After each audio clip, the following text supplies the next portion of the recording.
Hey, what's up, guys? It's Nick from ArchCityPLO.com and Arch City Poker, and in today's video, we are going to talk about exploiting bad players, how to exploit them, essentially. So I got actually two hands in one.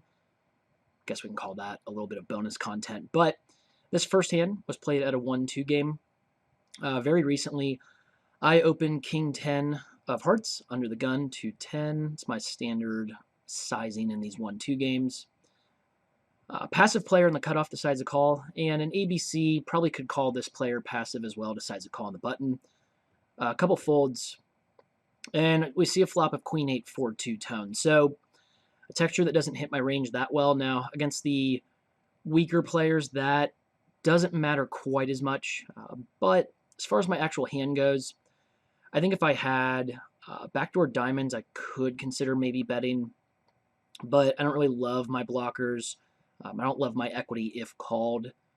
So heads up, I probably could get away with a pretty frequent c-betting strategy here against either of these players. I think they're probably a little bit wider than what they should be.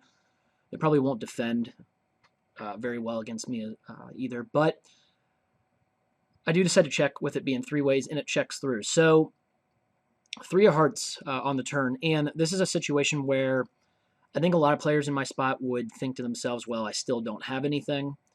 There's still two players in the pot. I think I'll probably just check and give up on this hand. And then there's also some players that might think, well, you know, they both check back. I could probably stab and try to steal the pot. So they'll throw out like half pot, throw out like a $20 bet maybe into 33. Every now and then you might get a player that bets larger, but it doesn't happen as often. So this is how you exploit bad players in this spot. These guys are not balancing their ranges. Usually, pretty much like every time when they check back a pretty dynamic flop texture like this. So on the turn, I don't need to worry about balance as much in these types of populations with bad players, essentially. And how I exploit them is by actually overbetting in this spot. And this puts an insane amount of pressure on, I would say, they are capped a lot of times to like, they could have some jacks, 10s, 9s. I think those actually bet sometimes, trying to get a little bit of protection, thinking that I checked, I shouldn't have a queen. But I think it puts a ton of pressure on hands like ace 8, 8-7 suited. If they did have other pocket pairs, it just puts them in a real bind. If they also decide to check back maybe some flush draws, weaker flush draws, or other hands essentially that have some kind of equity, I'm putting those in a really tough situation. And they do both end up folding, but you can't be afraid to overbet, to take exploitive lines when need be. This is going to work way more often than it needs to. And you just have to have a high level of confidence that you are playing within a population that you can get away with stuff like this, because this doesn't make a lot of sense on my end. I think that it is a texture against tough players. I probably would check a fair amount of the time. I'm not sure I'd be overbetting in this spot. I could probably bet a little bit larger if need be, but an overbet is definitely not standard. I don't think it's the best sizing in theory, but in practice, it's going to get me this pot way more often than I need it to. So we'll go ahead now and move on to that second hand. Okay, so hand two, I have an ABC, straightforward, loose player who decides to open under the gun for 10. Now, generally, I'm always going to 3-bet pocket kings. You pretty much always should. However, this is another spot where I'm going to exploit a very bad player. This player in the big blind is super loose. Will raise a lot, will 3-bet a lot. He had been 3-betting a lot at this table. I would say a lot of like min 3-betting, a lot of 3-betting in general, way more than you should be. So this is a situation where I think that he is actually going to squeeze quite a bit here. Even if he doesn't, I keep him in with an extremely loose range. This player really plays probably 70 to 80% of his hands, maybe even more than that.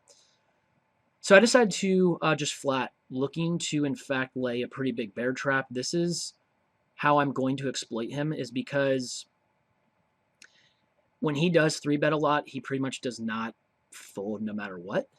So I am going to lay, like I said, pretty big trap here.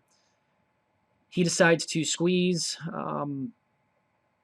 don't listen to this tip for now. This is about exploiting, not playing GTO like Snowy wants me to. But he does go ahead and squeeze. I think that's actually too small of a sizing from him. I think he should go about 50 there. The loose ABC player decides to call. So I decide to go ahead and pot it, knowing that this player is pretty much almost never folding. I think he might fold to a jam, but if he feels like, it's some kind of reasonable amount more to see the flop, he is going to get in there. So he does, in fact, call. The ABC loose player decides to go ahead and fold. And with an SPR, stack to pot ratio of less than 1, no matter what happens, I am committed on this flop with my overpair. He actually decides to lead into me and jam. This could be anything. It could be top pair, could be some kind of draw with this player, but I am never folding. So I get exactly what I want out of the hand. Unfortunately, believe it or not, he did end up having, he ends up going runner for trips. He did have an open ender, so he flopped a decent amount of equity, but this is exactly what I wanted. And a lot of players would say, well, Nick, if you would have just 3-bet pre-flop, then he probably wouldn't have been in the hand. That might be true, but this was an extremely profitable play, a very exploitative play pre-flop to let him go ahead and put in extra money with a super wide range, as you can see here. And the fact that he is going to go ahead and, like I said, don't pay attention to Snowy right now, but the fact that he is willing to put in a ton of his stack pre-flop with 8 high lets me know that this is definitely the right play as an exploit. So this is a very rare situation. Like I said, probably 99% of the time I'm 3-betting pocket kings, but there will be that really super rare time that I have very exploitative reasons essentially exploitative reasons for doing what I did. So if you guys have any questions or comments about either hand, go ahead and let me know. Otherwise, hit that subscribe button, hit the like button, hit the link, check out archcityplo.com. Otherwise, I'll see you guys in the next video.